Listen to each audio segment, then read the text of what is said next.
Di bawah kegelapan malam, Aji Syarifuddin, tubuhnya penuh luka, dibawa ke jantung gunung oleh prajurit-prajuritnya yang setia akibat perang perebutan wilayah Jawa Kidul dan Jawa Kaler.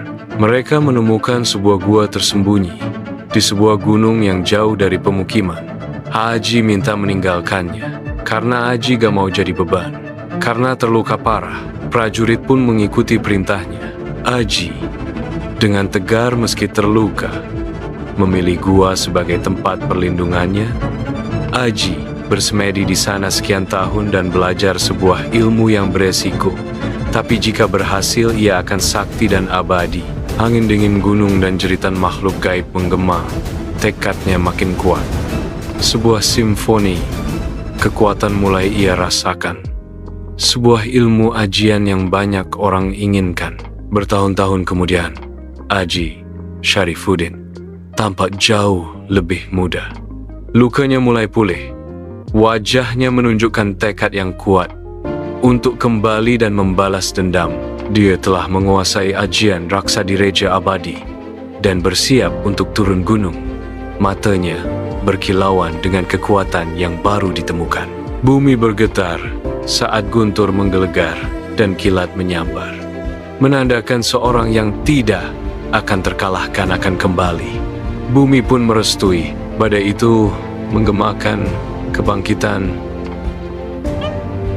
Aji Syarifuddin saat dia berdiri siap untuk melepaskan kekuatan abadinya ke dunia dan merebut kembali wilayah Jawa Kidul. Setelah Aji membantai para panglima perang Raja Jawa, Aji Syarifuddin berdiri dan berada di istana. Malam itu saat Aji menghadapi Raja Kawali yang sudah tua dan akan mengambil kembali wilayahnya. Obrolan yang begitu tegak mengejek Raja Jawa bergema. Matanya dipenuhi amarah saat Aji perlahan mengungkapkan rasa sakit hati dan pengkhianatan Raja Jawa terhadapnya. Raja Kawali, dengan ekspresi tegang dan takut, ia menawarkan sebuah keuntungan agar bisa bekerja sama dan membuat kerajaan untuk dikelola bersama. Aji menolak tawaran itu. Suaranya beresonansi dengan tekad yang tak tergoyahkan saat dia menyatakan niatnya untuk merebut kembali wilayahnya yang hilang. Ruangan meledak menjadi kekacauan saat Aji memulai pembantaian keluarga Raja Kawali. Ketegangan mencapai titik puncak. Ia hanya membiarkan anak dan istri Raja Kawali saja yang Aji ampuni. Sebagai raja, Aji tidak mempunyai pasangan hidup.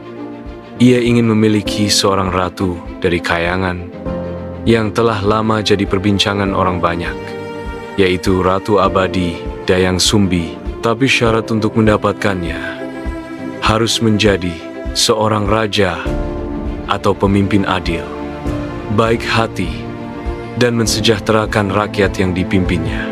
Nama Ajai pun begitu viral di kalangan warga kayangan. Seorang pemimpin baik, adil, dan rakyatnya sejahtera. Dayang Sumbi pun turun ke bumi dan kagum oleh Ajai. Ia pun menjadi pendamping hidup Ajai. Sekian tahun menjalin bahtera. Akhirnya lahirlah seorang anak laki-laki bernama Sangkuriang, tapi karena suatu hal yang rahasia, akhirnya Aji harus pergi dan meninggalkan Dayang Sumbi dan anaknya Sangkuriang. Dan Aji tak pernah kembali. Kemanakah Aji? Aji pergi untuk melindungi anak dan istrinya, yaitu Dayang Sumbi dan Sangkuriang. Karena perjanjian Aji dengan iblis adalah tidak boleh mempunyai pasangan hidup dan mempunyai anak. Tapi Aji juga manusia biasa dan normal. Aji takut para iblis melukai anak istrinya. Akhirnya Aji dikutuk oleh iblis menjadi seekor anjing. Suatu hari Sangkuriang sedang bermain di hutan. Ia melihat seekor anjing, lalu dia pelihara dan menjadi teman bermainnya. Sangkuriang begitu akrab dan ia menamai anjingnya Tumang. Suatu malam Tumang menghampiri Dayang Sumbi yang sedang duduk termenung. Lalu tiba-tiba Tumang bicara kepada Dayang Sumbi dan menjelaskan semuanya. Suatu waktu Sangkuriang harus pergi untuk berperang Singkat cerita, Sang Kuryang tumbuh dewasa. Dayang Sumbi pun kembali ke kayangan bersama si Tumang, yang dimana Tumang menjadi manusia normal kembali ketika berada di kayangan. Tumang dan Dayang Sumbi sangat merindukan anaknya, Sang Kuryang. Suatu waktu mereka turun kembali untuk bertemu Sang Kuryang. Saat Dayang Sumbi sedang mandi di sebuah sungai, Sang Kuryang melihat dan menghampirinya. Ia begitu terpesona dengan kecantikan dan keelokan Dayang Sumbi yang dia adalah ibunya. Dayang Sumbi pun menyapanya. Dia tidak tahu bahwa itu Sang Kuryang, karena sekian ratus tahun mereka tak bertemu. Saat Sang Kuryang duduk sedang mengasah pedangnya, sebuah suara anjing menggonggong. Sang Kuryang begitu kaget, lalu memeluknya dengan erat. Sang Kuryang bercerita bahwa kangen sama ibunya, yang katanya sudah meninggal. Tumang hanya menggonggong coba untuk menjelaskan bahwa ibunya masih ada. Lalu ia bercerita, ia bertemu wanita cantik, dan ia jatuh cinta pada wanita itu. Lalu, keesokan harinya, Sang Kuryang mengajak Tumang bertemu wanita. Alangkah kagetnya.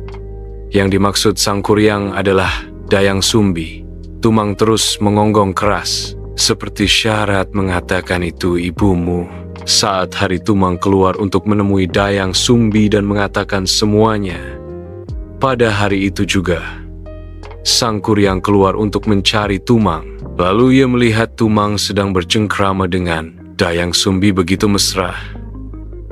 Padahal kalau dilihat secara normal, hanya hubungan anjing dan majikan. Tapi mereka adalah suami istri. Entah apa yang merasuki Sang Kuryang. Ia cemburu kepada Tumang bisa sedekat itu. Suatu malam, terjadilah hal yang mengerikan. Sang Kuryang seperti marah dari rasa cemburu. Ia pun membunuh Tumang yang dimana itu adalah ayahnya. Keesokan hari Sang Kuryang datang ke gubuk Dayang Sumbi untuk mengatakan perasaannya. Alangkah kagetnya Dayang Sumbi. Lalu ia mengatakan bahwa ia adalah ibunya dan Tumang adalah ayahnya. Antara bingung dan panik, Sang Kuryang coba untuk tak percaya. Ia tetap memaksa ingin jadi suami Dayang Sumbi. Dan ia mengatakan bahwa Tumang sudah ia bunuh. Dayang Sumbi marah dan kesal. Tapi Sang Kuryang tetap memaksa untuk jadi pasangan hidupnya. Kalau tidak akan saya bunuh juga. Baiklah, ucap Dayang Sumbi, tapi ada syaratnya. Ia harus membangun bahtera kapal dalam satu malam. Sang Kuryang menyanggupinya. Sang Kuryang pun dengan ilmu gaibnya memanggil para arwah dan roh jahat agar membantunya untuk membuat kapal atau bahtera agar cepat selesai dalam satu malam. Dayang Sumbi menunggu dengan gelisah dan resah bagaimana jika ia Sang Kuryang harus menjadi suaminya, sementara ia adalah anak kandungnya sendiri. Sang Kuryang begitu tekad terus membuat bahtera yang hampir jadi, tapi Dayang Sumbi mempunyai akal. Ia tidak ingin Sang Kuryang berhasil. Dayang Sumbi pun mengambil sehelai kain kuning dengan ilmu dari kayangan. Ia membentangkan kain kuning itu seakan-akan fajar telah tiba.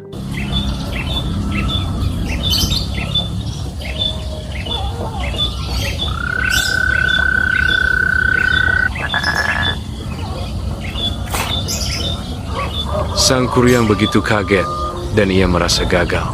Ia marah besar lalu dengan penuh emosi. Ia menendang kapal yang hampir jadi lalu terbalik. Ini tidak mungkin. Dayang Sumbi.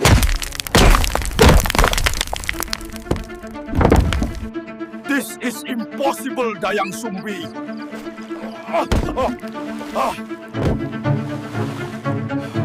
Pada waktu itu pun bumi bagaikan terjadi goncangan yang dahsyat hingga menutupi perahu yang terbalik bersama Sang Kuryang. Dayang Sumbi pun dengan bersedih kembali ke kayangan. Ia telah kehilangan dua orang yang ia cintai, Sang Kuryang dan suaminya. Setelah sekian ribu tahun terlihatlah sebuah gunung yang sekarang disebut Gunung Tangkuban Perahu oleh masyarakat Jawa Barat.